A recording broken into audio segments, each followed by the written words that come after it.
Pertanyaannya begini Pak Andi, bagaimana caranya supaya kita selalu setia pada proses yang benar? Apa sih motivasinya Pak Handi supaya terus berpegang pada prinsip membiasakan yang benar dan bukan membenarkan yang biasa? Artinya setia pada tadi proses pilihan ini. Intinya kenapa saya harus melakukan yang benar? Karena saya mau meninggalkan teladan nih, bukan teladan nama di dunia ini ya, bahwa ada orang yang benar-benar mau setia pada proses yang benar. Ya, saya nggak mau jadi orang seperti pada umumnya ya, tapi apa kata Tuhan yang harus kita lakukan? Ya, lakukan aja semua yang benar ya. Value KBC ini banyak banget yang saya terapkan di dalam pekerjaan saya. Itu yang saya lakukan benar-benar ya, dan itu hasilnya luar biasa. Jadi jangan takut, lakukan aja.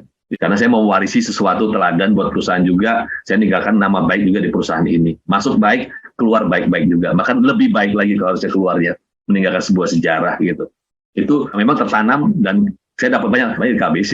Yang banyak merubah mindset saya sih. Tentu harus saya berubah dulu. Semua perubahan harus datang dari diri kita dulu, baru bisa mempengaruhi orang lain di luar ya. Kalau kita nggak berubah, kita nggak jadi teladan, ya percuma. Kita harus praktek dulu, terapkan, orang lain akan melihat impact-nya kok. Jadi dari kita yang berubah dulu, itu akan mempengaruhi orang lain.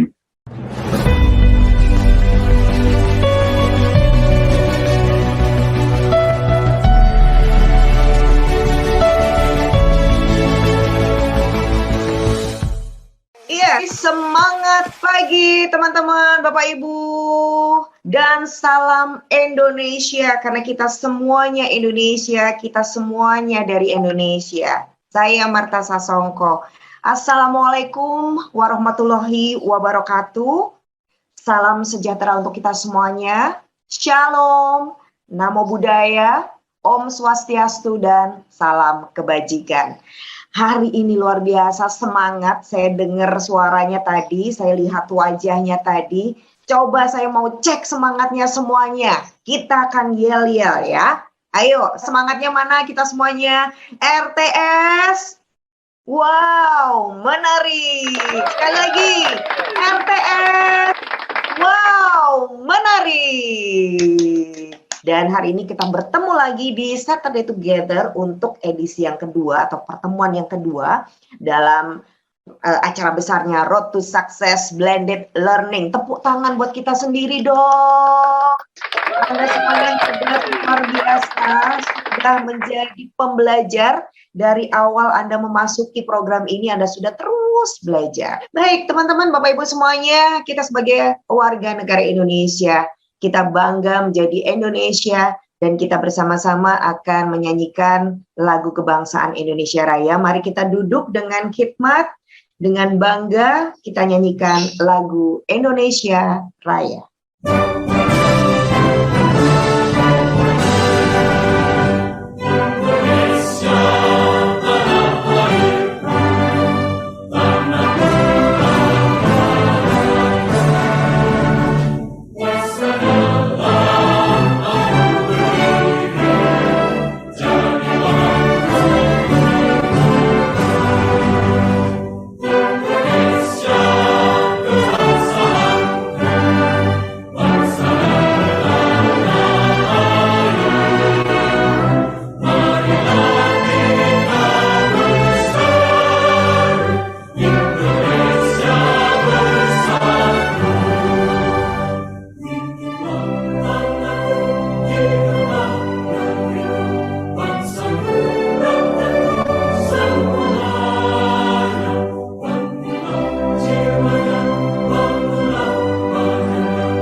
Terima kasih teman-teman, terima kasih banyak. Salam Hormat salam Indonesia. Baik, hari ini kita sudah menjalani satu proses yang cukup panjang, tapi sangat pendek untuk proses belajar, saya yakin. Karena kalau belajar ini, setiap hari kita bisa belajar, tapi setiap saat kita mendapatkan kesempatan lebih dari orang-orang lain, atau mendapatkan ilmu yang lain, ini adalah hal yang kita bisa syukuri. Dan hari ini, saya ingin juga mengucapkan terima kasih banyak atas kesetiaan Anda terus belajar. Dan untuk Anda hari ini yang lolos, Anda sudah belajar minimal 80% secara mandiri, maka selamat kepada 194 top learners RTSBL batch 3. Wow, tepuk tangan buat Anda semuanya ya. Anda sudah menyelesaikan 3 modul ya, modul completion minimal 80%, yaitu modul 1 sukses sejati, kemudian bekerja adalah ibadah, dan nanti pembaharu dunia kerja. Sekali lagi selamat untuk Anda para top learners. Bersama-sama kita akan segera memasuki materi kita yang hari ini, yaitu modul kedua, bekerja adalah ibadah. Seperti tadi yang saya sampaikan, bekerja adalah ibadah, sering banget kita dengar. Tapi bagaimana kita implementasikan, kita internalisasikan, dan ini nanti menjadi bagian dari karakter kita, bahwa kita melakukan pekerjaan kita adalah sebagai bagian dari ibadah. Nah, siapa yang akan menjadi pembicara kita di modul 2 ini? Ya, Pak Handi Wuryanto. Siapa beliau ya? Saya nggak akan berpanjang lebar menceritakan ini karena video yang akan memperlihatkan langsung kepada Anda. Ini dia videonya. Handi Wuryanto adalah seorang profesional yang bekerja sebagai Regional Area Manager di sebuah perusahaan PMA berskala internasional yang bergerak di bidang elevator dan eskalator, yaitu PT Kone Indo Elevator. Beliau juga adalah seorang business owner di Jati Plastik. Handi terlibat aktif dalam Kingdom Business Community sejak tahun 2010, dan saat ini ia menjabat sebagai salah satu anggota di Dewan Pimpinan Pusat Jakarta dan penasehat di Dewan Pimpinan Daerah Jawa Timur. Beliau juga aktif sebagai pembicara dan mentor di berbagai acara dan kegiatan KBC. Baik, kita sambut bersama. Ini dia Pak Handi Wuryanto.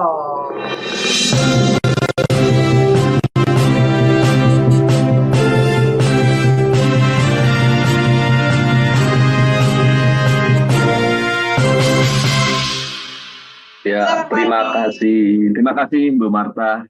Kita beri aplaus buat Bu Marta ya, yang luar biasa, MC-nya luar biasa, semangatnya luar biasa. Semangat pagi buat teman-teman semua ya. Saya juga beri apresiasi buat teman-teman panitia yang sudah berjeri lelah dari kemarin malam, juga sudah trial ya. Tidak mudah memang membuat acara online ini, latihannya banyak ya. Apresiasi buat teman-teman yang panitia, double jempol, juga buat fasilitator, tentu buat semua peserta yang ada sampai dengan hari ini ya. Saya lihat ada 200-an peserta, luar biasa. Dan salam juga buat semua kota-kota, saya lihat banyak kota yang hadir, tapi spesial saya mau salam buat kota kelahiran saya ini. Nah, ternyata ada kota kelahiran saya hadir di sini, ada dari Balikpapan, ada Pak Devi di sana tadi ya. Salam Pak, saya juga dari Balikpapan, saya lahir di Balikpapan. Ya, thank you. Saya share screen ya. Oke, sesi kita hari ini sesi mengenai bekerja adalah ibadah ya. Kita akan mulai. Tadi sedikit perkenalan. Memang saya seorang profesional, 29 tahun bekerja sebagai seorang profesional. Ya, dari tahun 93, bidang usaha cuma satu, ya hanya di bidang elevator dan eskalator. Jadi tahun 93 sampai 2011 di sebuah perusahaan distribusi, ya mereknya merek Korea. Terus 2011 sampai sekarang di perusahaan asing PMA full dari Finlandia, merek Kone, dari sudah kurang lebih 11 tahun saya di perusahaan asing dan 18 tahun di perusahaan distributor lokal ya. Di luar itu memang istri saya punya toko sendiri, Jati Plastik tadi, kurang lebih sudah 22 tahun ya, ada 5 cabang. Oke, ini perkenalan saya. Oke, dan ini foto kami dari leadership team, tim direksi. Ya, kebetulan kemarin bulan 9 pertama kalinya ada manajemen meeting di Singapura ya, dari semua Asia Pasifik, Middle East. Ya, satu area ini kami berkumpul untuk mulai reconnect lagi karena sampai 2,5 tahun sudah nggak pernah ada pertemuan secara offline. Jadi ini adalah pertemuan offline pertama kali setelah 2,5 tahun dilanda COVID ya. Ini managing director saya ya, dan tim direksi yang lain. Oke. Thank you juga buat semangat teman-teman ya. Saya buka tanggal 29 September kemarin jam 11 pagi, ternyata yang posting sudah ada 431 post. Wah, luar biasa. Double jempol buat teman-teman ya. Semangatnya luar biasa. Ada 431 post. Thank you. Nah, hari ini juga saya ajak teman-teman untuk merefleksi ya. Refleksi apa yang teman-teman syukuri selama pandemi COVID 2,5 tahun ini ya, kurang lebih sudah 2,5 tahun ya. Ya, kita bersyukur masih bisa bernafas sekarang, masih bisa hidup, dan juga bersyukur masih bisa kerja ya teman-teman ya, nggak di PHK seperti itu. Oke, kita lihat ya, saya coba cari data di Kominfo ya. Ternyata tingkat pengangguran memang di 2020 meningkat ya, banyak perusahaan-perusahaan yang PHK karyawan pada saat itu. Tapi bersyukur Indonesia cepat mengalami pemulihan. 2021 juga angka persentase pengangguran berkurang, dan 2022 juga berkurang yang saya tahu ya, seperti itu. Tapi memang yang lagi tren saat-saat ini adalah di 2022 ini perusahaan-perusahaan startup, terutama yang di teknologi ya, itu mulai PHK massal ya. Saya baca di CNBC ada 15.000 karyawan startup yang di PHK, ada 65.000 juga di tech ini ngomong jadi korban. Kenapa sih ada fenomena PHK massal di industri startup? Ya karena mereka mulai cari profit. Ya, yang lalunya mereka bakar uang, sekarang mereka berusaha mencari profit. Ya, kebetulan anak saya dan calon menantu saya keduanya ada di perusahaan startup. Ya, satu di Garena yang main game, yang satu di Tokopedia. Nah, Tokopedia tidak ada PHK tapi dia freezing, tidak ada rekrutmen. Sedangkan yang di Garena salah satunya dia anak perusahaannya adalah Shopee gitu.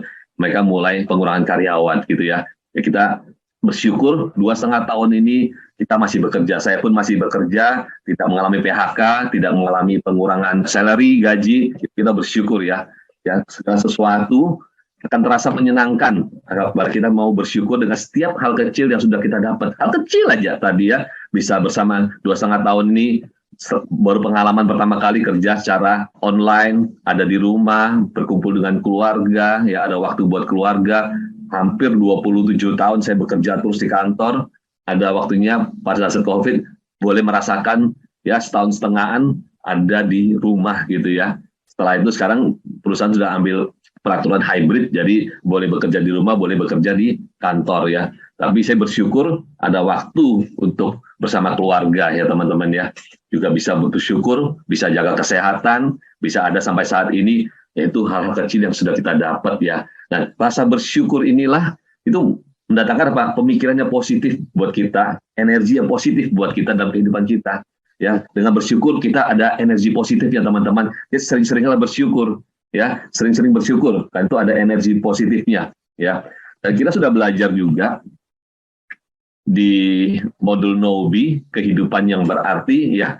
Seorang yang melakukan hal yang benar, waktu yang benar, cara yang benar, dan sikap yang benar ya. Ini kehidupan yang berarti buat kita ya, melakukan yang benar, waktu yang benar, caranya benar, sikapnya benar ya. Nah, tadi saya baca kemarin ada beberapa yang saya baca cukup menarik, ada di Bu Indri Wahyuni ya. Komennya bagus. Satu hal yang pasti saya yakini, jika memulai suatu pekerjaan dan ingin membiasakan yang benar, maka niatlah dengan baik dan benar dalam hati. Nah, memang mulai dari hati dulu, ya, baik dan benar. Kemudian lakukan hal tersebut dengan baik dan dilakukan, maka tujuan baik akan didapat. Walaupun kita akan melalui proses penuh dengan lika-liku. Betul, inilah di KBC kita berbicara mengenai proses story, bukan suksesnya. Nanti saya juga bercerita mengenai proses story saya ya, teman-teman. Tapi kita akan sampai tujuan. Karena dengan niat yang baik, maka kita sudah menyertakan Allah dalam semua pekerjaan maupun kehidupan kita. Ya, Kita juga belajar dari Nobi Pak Ujang Rohman ya, dari seorang office boy yang dia bagi waktunya, dia boleh sekolah lagi, kuliah lagi, sampai sekarang menjadi seorang senior medium voltage engineer ya di PT Galion Cahaya Semestama ya. Dia bilang bekerja dalam ibadah, jabatan amanah, maju bersama itu lebih indah ya, teamwork. Ya, kita apresiasi perjuangan Pak Ujang dan bisa menjadi seorang engineer ya. Dan banyak saya di perusahaan saya juga ada seorang office boy akhirnya menjadi spare part supervisor seperti gitu. Ya karena apa? Semangatnya, mau belajarnya, mau melakukan hal yang benar, cara yang benar, sikap yang benar. Akhirnya jadilah mereka bisa naik dari seorang office boy menjadi seorang engineer, menjadi seorang supervisor, ya karena semangatnya itu ya teman-teman. Nah, bekerja apapun juga yang kita kerjakan, ya inilah perbuatan dengan segenap hatimu. Seperti untuk Tuhan, bukan untuk manusia. Jadi kita melakukan pekerjaan kita ini, kalau kita bicara mengenai kerja adalah ibadah, itu ya, kita bekerja dengan segenap hati. Karena apa? Kita bukan takut karena dengan atasan kita. Kita bukan takut karena pimpinan kita. Bukan takut karena diawasi terus sama pimpinan kita. Tapi apa? Karena kita takut dan ada tanggung jawab yang kita harus berikan kepada Tuhan. Saya sebagai seorang regional manager, walaupun tahun 18 tahun sebagai kepala cabang, itu pun di perusahaan yang lama, di distributor, itu nggak ada pengawasan sama sekali. Ya. Jadi direksi jarang datang ke kantor cabang, jarang melihat seperti itu. Tapi saya menaruh sikap hati bahwa ini adalah perusahaan yang Tuhan percayakan kepada saya. Saya tanggung jawabnya sama Tuhan. Maupun diawasi dan tidak diawasi oleh direksi, pimpinan, saya tetap bekerja karena ada Tuhan. Ya, karena saya ada ini titipan dari Tuhan, amanah dari Tuhan, dan itu harus jadi saya tanggung jawab saya sebagai seorang pemimpin, karena di bawah saya ada kurang lebih waktu itu 100 karyawan, di perusahaan yang sekarang juga kurang lebih 100 karyawan, kalau minimal ada istri, ada anak aja, itu udah 300 orang yang ada dalam tanggung jawab saya ya, untuk memberi mereka nafkah seperti itu. Jangan sampai perusahaannya bangkrut seperti itu ya. Jadi kalau kita punya sikap hati bahwa ini adalah titipan Tuhan, maka kita akan bekerja dengan segenap hati kita gitu, teman-teman. Ya, kita juga sudah belajar nilai mulia. Ya, apa berhenti dengan cara yang benar aja? Enggak. Kita harus melangkah lagi dari yang benar menjadi yang lebih lagi apa? Mulia. Ya, mulia ini adalah value yang terus saya hidupin selama saya ikut KBC dari tahun 2010 kurang lebih. Sekarang sudah 12 tahun yang ada di Kingdom Business Community. Ya, nilai mulia ini terus saya praktekkan di dalam kehidupan pribadi saya, di pekerjaan, dan yang lainnya ya. Karena mulia, teman-teman harus dihafal ini ya. M, menjadikan Tuhan pusat segalanya, God Center ya. Utamakan proses ya. Jadi nggak ada yang jalan singkat ya dalam bekerja, profesional, berkarir, nggak ada jalan singkat. Semua ada proses ya. Terus lakukan demi kebenaran, walaupun kiri kanan melakukan yang tidak benar, tapi kita jadi agen perubahan. Tadi sudah Bu Marta sampaikan, sesi berikutnya, sesi Pak Heru, mengenai agen perubahan. Karena Pak, kita melakukan demi kebenaran. Ya. Terus juga sebagai seorang profesional, punya itikat apa? Melakukan yang terbaik buat perusahaan, extra mile buat perusahaan, bekerja lebih buat perusahaan.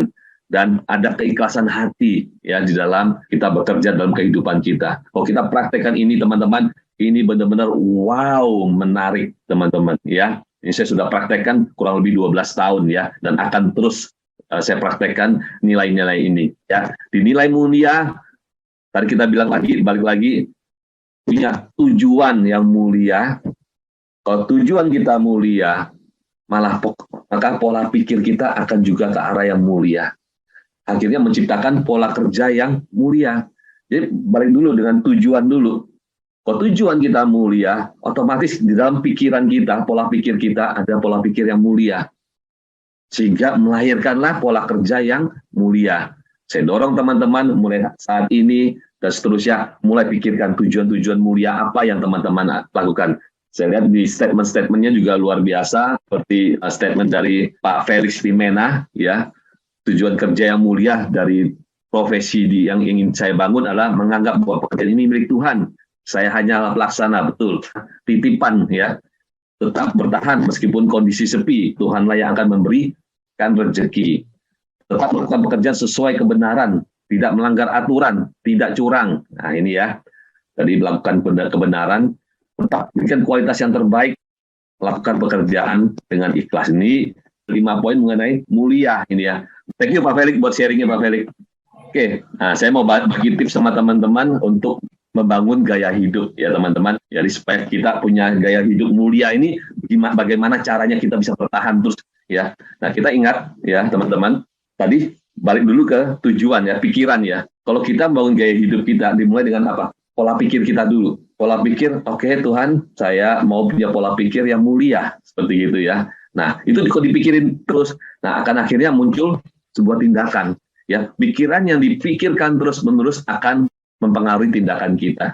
Ya, pola kerja kita akan berubah. Ya, karena apa? Dipikirkan terus. Saya mau praktek mulia nih, ya. Akan muncullah sebuah tindakan. Nah, tindakan yang dilakukan berulang-ulang, ya, kita ulang-ulang nih, akhirnya jadi sebuah kebiasaan, teman-teman. Ya, nah, kebiasaan yang dilakukan berulang-ulang itulah akhirnya jadi sebuah karakter atau gaya hidup.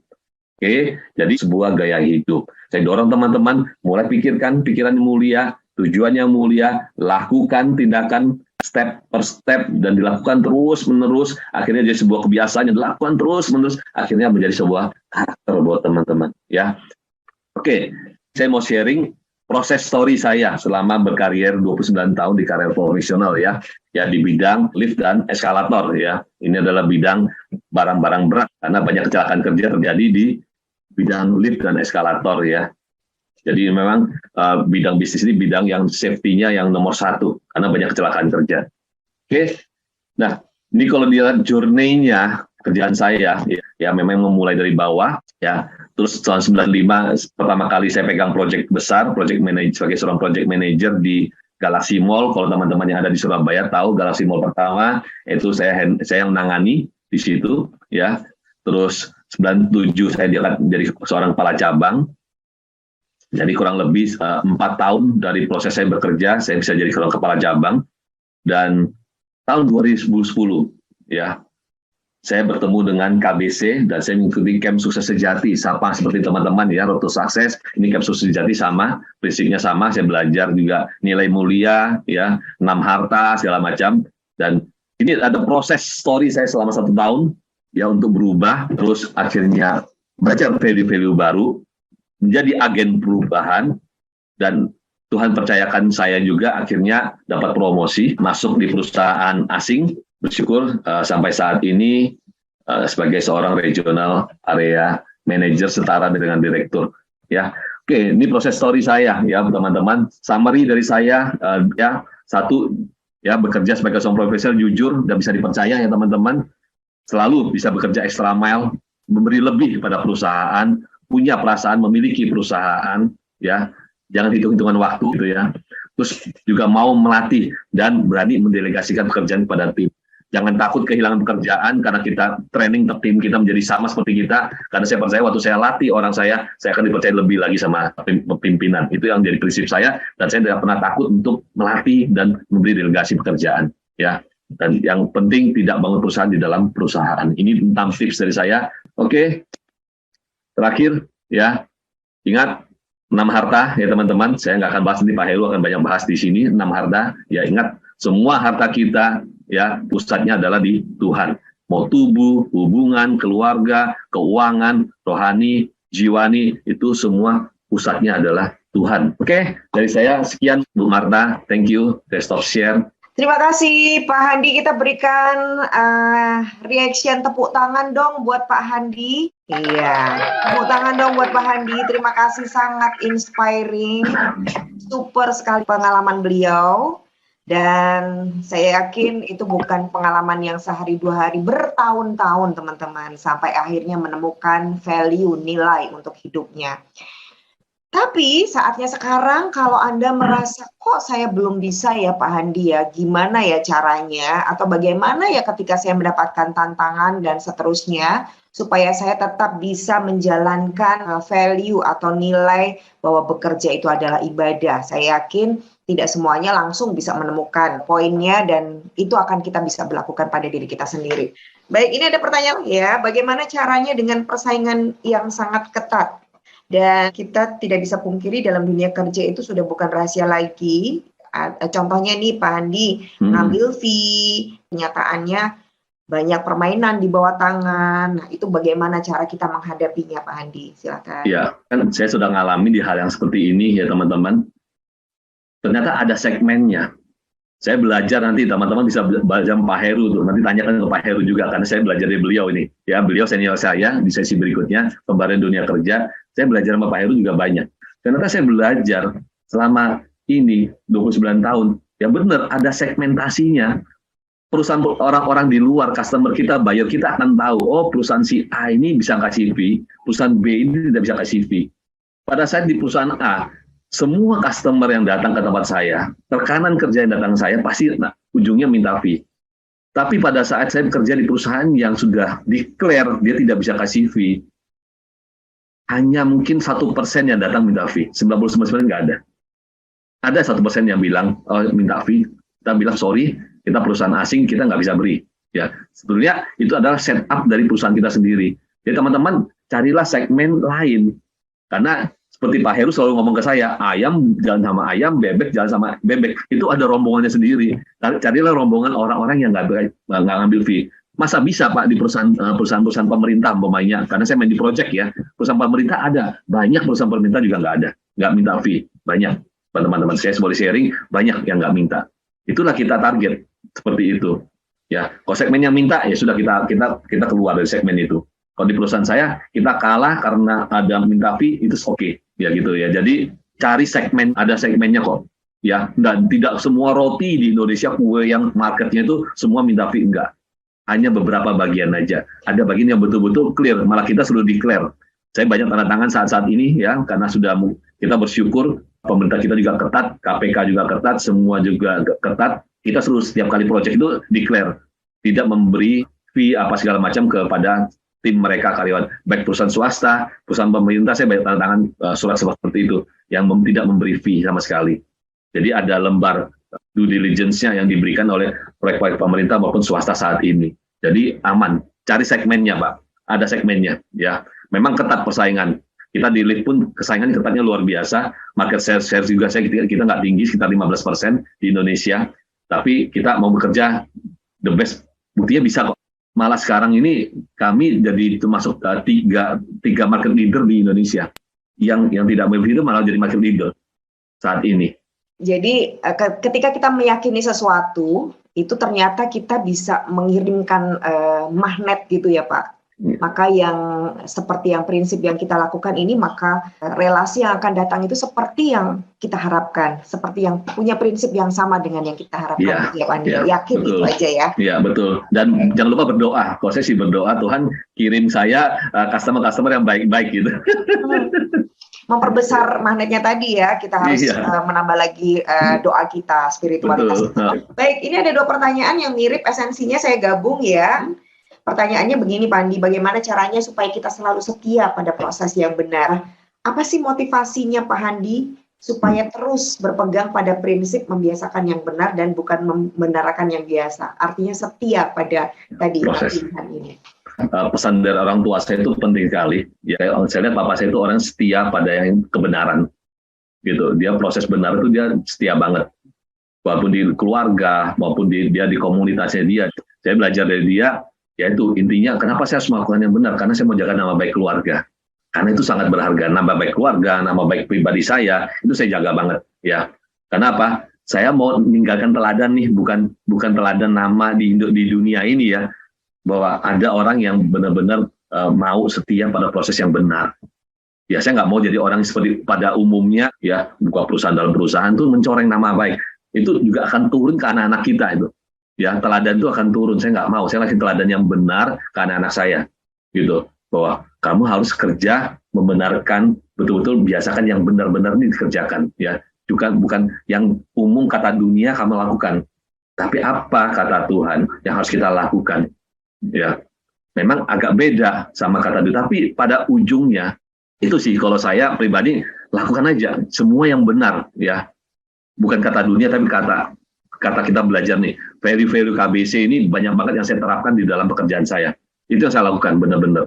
Ya, dan itu hasilnya luar biasa. Jadi jangan takut, lakukan aja. Ya, prinsip-prinsip yang teman-teman belajar di RTS ini prinsip yang luar biasa. ya. Baik, terima kasih banyak. Kita apresiasi Pak Handi dong jawabannya. Dan semoga jawaban tadi juga sekaligus menjawab dua pertanyaan yang mirip ya tentang konsistensi setia ya tadi kan. Bagaimana cara tetap konsisten melakukan nilai mulia. Ya memang intinya sebetulnya itu Bu. Ya waktu kita belajar mulia, hati pemimpin dulu. Jadi memandang karyawan itu sebetulnya bukan sebagai karyawan. Sebagai apa? Anak. Jadi saya banyak mentoring tim saya juga. Sampai mereka bilang, saya nggak ketemu Bapak di rumah, tapi saya ketemu Bapak di kerjaan, dia bilang gitu. Ada beberapa ya teman-teman. Jadi memang saya menganggap karyawan, tapi mereka yang mau ya, mereka yang datang ke saya, Pak ajarin saya yuk, mentor saya yuk. Jadi ada memang dari willingnya dia juga, dia mau. Ya dia mau belajar. Kita sudah di level pemimpin, kita harus menganggap karyawan kita pun itu semua seperti anak-anak kita juga. Even lebih tua usianya, itu nggak pandang. Jadi kalau kita bilang mau jadi pemimpin, bukan dari umur, tapi dari tanggung jawab yang kita mau terima. Ya teman-teman. Ya, jadi nggak usah khawatir. Saya mentori orang yang lebih tua, umur 60 lebih, ya nggak apa-apa. Kita punya nilai kok, seperti itu. Intinya saya apa? Membuat lebih sukses lagi. Mau follow my step, ayo saya ajarin. Seperti itu.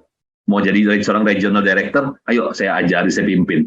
Gitu. Karena Pak, saya butuh juga, di perusahaan kita butuh suksesor. Saya 3-4 tahun lagi harus pensiun juga kan, segitu kan.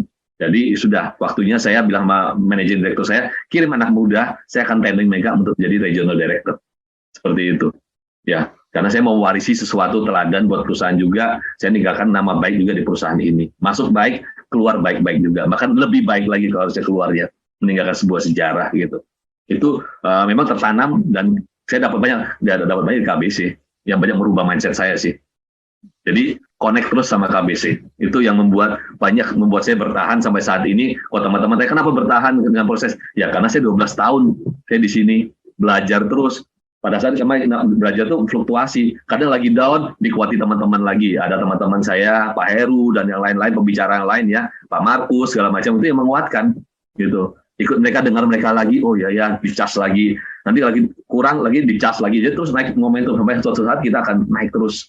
Karena sudah awal-awal berat memang jalankannya. Saya percaya teman-teman lulus ini berat menjalankannya. Ya, kenapa butuh di komunitas untuk dicas, dikuatkan terus seperti itu supaya kita jadi kuat. Seperti menjawab pertanyaan teman-teman, kenapa tahan sih? Ya karena ada di komunitas, ada teman-teman yang mendorong, ada teman-teman yang support seperti itu. Jadi kenapa proses story saya bilang tentang proses story karena saya berubah banyak waktu saya ikut camp Sukses Sejati di KBC itu ya, itu merubah saya. Tentu harus saya berubah dulu. Semua perubahan harus datang dari diri kita dulu, baru bisa mempengaruhi orang lain di luar ya. Kalau kita nggak berubah, kita nggak jadi teladan, ya percuma. Ya kayak orang bilang jarkoni ya, bisa ngajar tapi nggak bisa melakoni kalau bahasa Jawanya. Bisa ngajar tapi nggak bisa jalankan. Kita harus praktek dulu, terapkan. Orang lain akan melihat impact-nya kok. Ya, tidak perlu kita mempromosi. Saya nggak perlu promosi kalau saya tuh seperti pemimpinnya seperti ini. Orang lain yang merasakan dampaknya itu yang akan mempromosi. Jadi dari kita yang berubah dulu, itu akan mempengaruhi orang lain. Berat, apalagi cuma sendirian. Caranya gampang sama teman-teman, ajak teman-temannya ikut RTS supaya sama satu value. Ajak pemimpinnya ikut RTS supaya satu value. Paling sederhana gitu. Itu yang kami lakukan di perusahaan toko saya yang istri saya, semua karyawan kami sudah ikut RTS. Supaya semua tahu. Sekarang gampang. Ingat, kalau perusahaan ini milik siapa? Ya tuh, ya Pak, ini milik Tuhan. Beres, ya. Jadi semua saya ikutkan, termasuk juga karyawan saya di KONI, saya suruh satu-satu, terus ikut RTS, ikut KMSS, ikut ini. Yang belum sempat saya ajarin di kantor. Karena mumpung jadi leader, yuk kumpul semua, kita meeting, 1 jam sisanya saya ajarin mengenai 6 harta. Saya ajarin nilai mulia, itu saya ajarin. Supaya apa? Satu frekuensi. Ya, tapi saya harus praktek juga. Kalau saya cuma ngomong dong, saya nggak jalanin, ya sama juga bohong gitu ya. Thank you. Baik, apresiasi untuk Pak Handi sekali lagi teman-teman Bapak Ibu, tepuk tangan. Terima kasih banyak Pak Handi.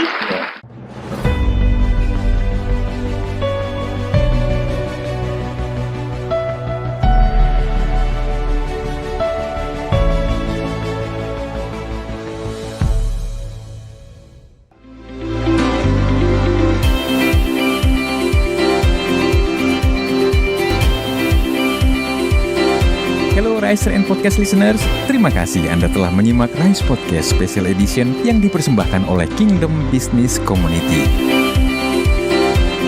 Harapan kami setiap episode Rise Podcast dapat menginspirasi Anda untuk terus mengalami transformasi dalam melakukan bisnis dan profesi Anda untuk tujuan yang mulia, membangun bisnis melalui manusia dan membangun manusia melalui bisnis.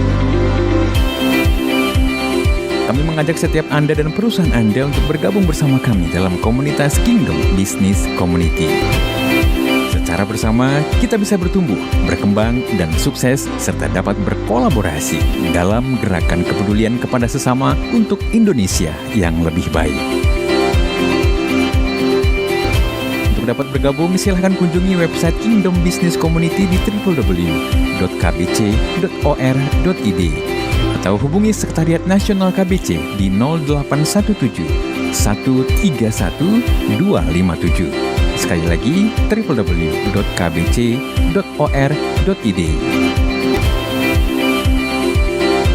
Rise Podcast Kingdom Business Community.